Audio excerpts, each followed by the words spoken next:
Salve galera, vamos começando então a primeira aula para os sextos anos. E a primeira aula a gente tem que começar falando sobre o que é história. O historiador francês Marc Bloch, um dos mais importantes de todos os tempos, disse que a história é a ciência dos homens no tempo. Portanto, só interessa aos historiadores aquilo que o homem, a humanidade, está envolvido.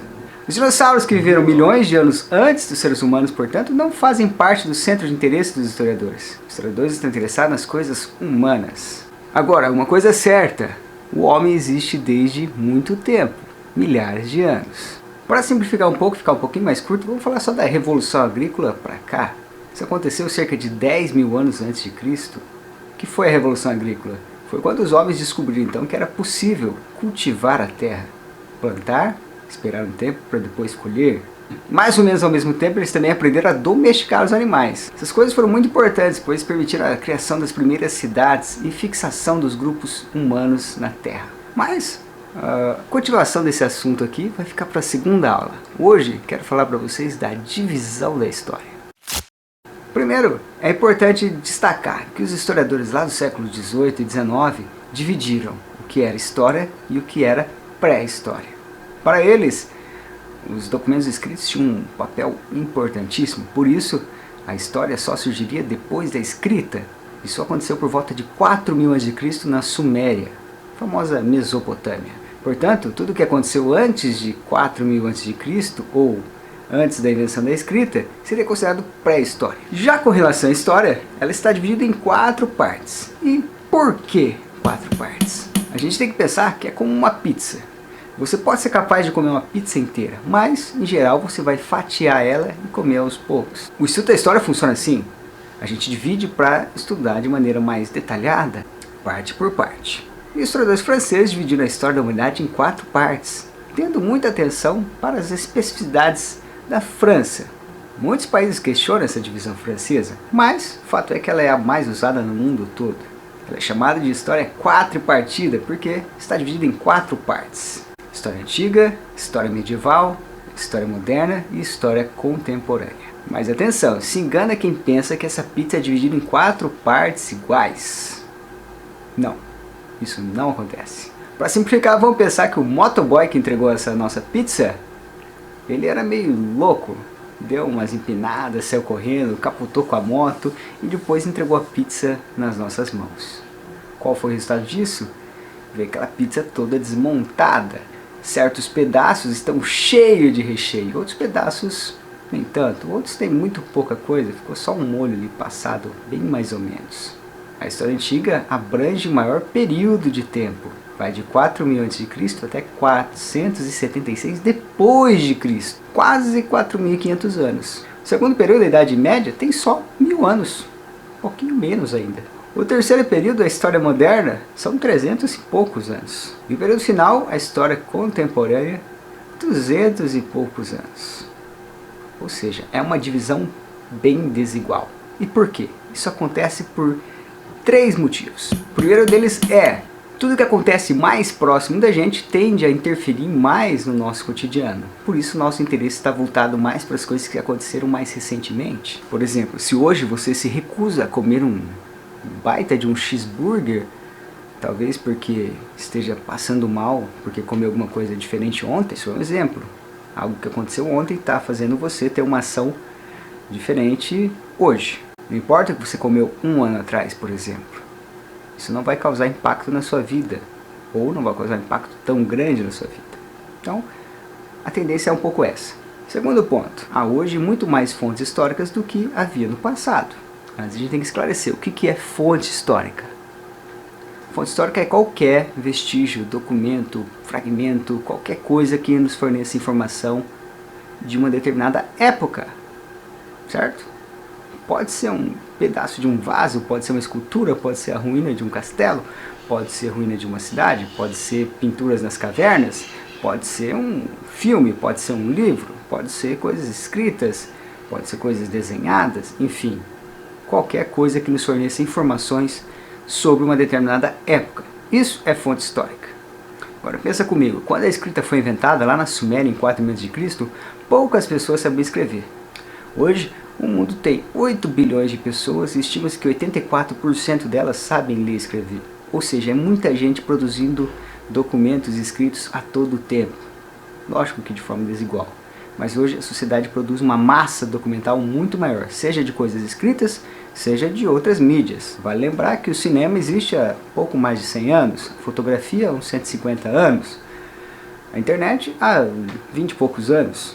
Ou seja, a gente tem uma abundância documental para tratar de história, para falar de história, muito maior nas épocas mais recentes. Isso faz com que a gente tenha condições de estudar muito melhor e de forma muito mais detalhada os períodos mais recentes da história da humanidade. A terceira explicação é mais filosófica ou teórica, tem a ver com a ideia do presentismo. Esse conceito foi formulado pelo historiador francês François Hartog. Ele diz então que a nossa sociedade está muito mais preocupada com o presente, mais preocupada com o presente, tanto em relação ao passado quanto em relação ao futuro. Isso faz então com que a gente dê muito mais atenção à história contemporânea, aquele passado que ainda não passou, ou seja, fatos que estão ainda repercutindo muito gravemente, muito fortemente no nosso cotidiano. Acho que deu para entender, né? Então vamos falar um pouquinho de cada uma dessas épocas da história. A história antiga, portanto, é o período mais longo que nós vamos tratar em história, certo? São mais de 4.000 anos. O que aconteceu aí? Aconteceu muita coisa, né?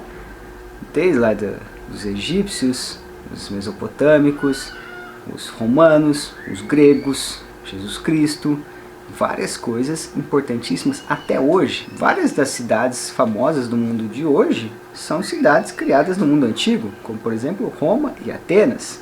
A religião predominante no Brasil e na Europa, que é o cristianismo, também surgiu na Idade Antiga. Coisas como o teatro e a literatura também foram criadas na Idade Antiga. Tem ainda a filosofia, a medicina e a mais importante de todas, a história.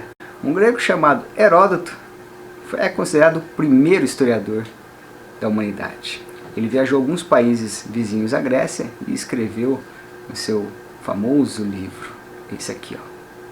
A Idade Antiga, como dissemos, começa então com a invenção da escrita e acaba com o quê? Com a queda do Império Romano, sua parte europeia, chamada de ocidental. Isso pode ser abreviado como queda de Roma em 476 d.C. Com a queda de Roma, acontece então um período de ruralização da Europa, fragmentação política, divisão do que era um grande Império Romano em vários pequenos reinos. Ruralização quer dizer que as pessoas vão deixar as cidades e morar então nos famosos feudos. Além disso, na Idade Média, o cristianismo vai se tornar a religião dominante e hegemônica na Europa. A cultura grega e a cultura romana, que eram pagãs, vão dando espaço então a uma cultura que é muito mais religiosa. As principais construções da Idade Média serão as catedrais. Falando nisso, tem alguns vídeos aqui no meu canal que eu sugiro para vocês verem sobre esses períodos. Primeiro, sobre a história antiga, tem um vídeo aí, vai aparecer aqui no card, que mostra uma arena romana construída no sul da França, a Arena de Nîmes. É uma espécie de mini coliseu, construído lá no século I, tá? Da nossa era, portanto ainda na Idade Antiga. Também sugiro um vídeo sobre a cidadela amuralhada de Carcassonne, uma cidade medieval, começou a ser construída por volta do século VIII e é uma das mais preservadas da Europa. Tem um castelo, tem uma cidadezinha em torno do castelo e é tudo amuralhado, tá? Também tem um vídeo aqui sobre Carcassonne, vai passar aqui do lado agora. E ainda um vídeo sobre a Catedral de Notre Dame, uma das catedrais medievais mais famosas do mundo, também uma das mais importantes.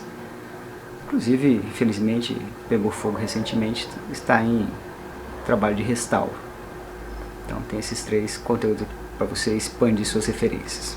No fim da Idade Média, o comércio volta a crescer, as cidades voltam a crescer, e aí vai ter uma formação de um novo pensamento, muito ligado à formação de uma nova classe que vai ser a burguesia. Nesse momento os burgueses ainda não eram ricaços, né?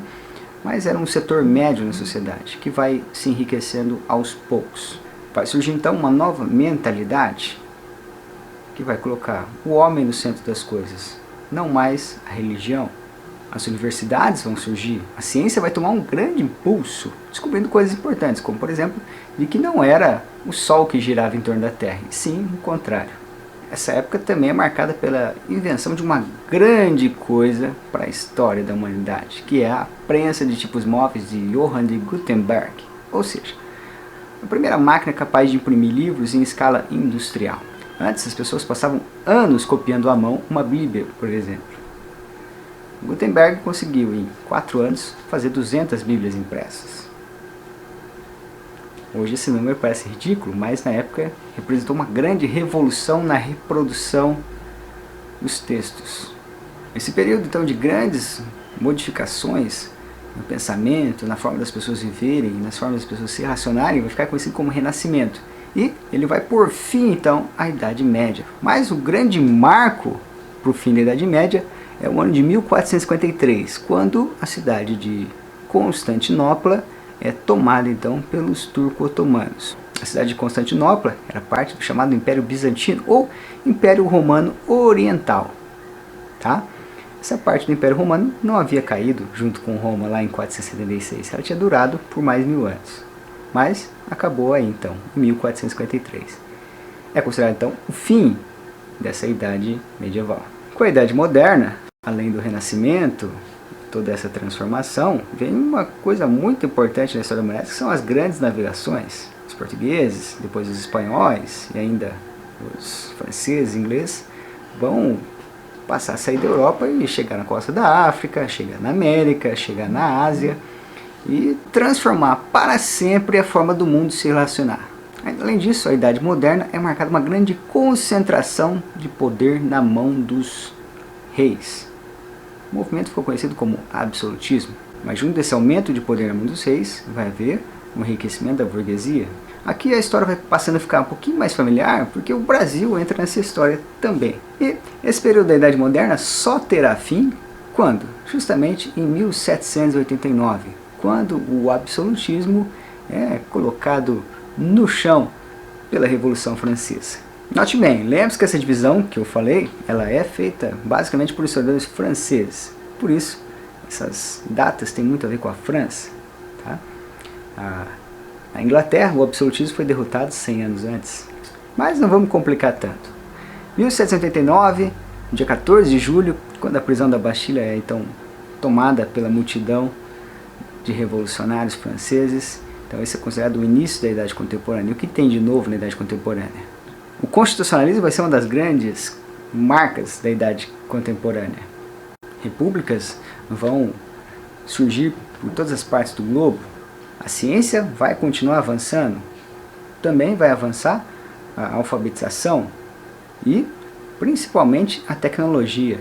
Primeiro com as máquinas a vapor, trens, navios.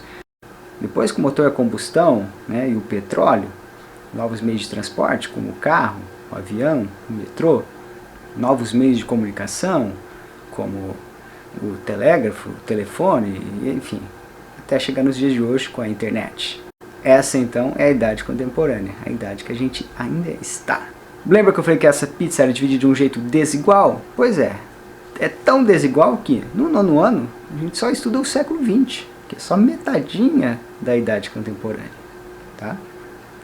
E a Idade Média, a Idade Antiga, que corresponde a 5.500 anos mais ou menos, isso tudo é estudado no 6º ano, certo?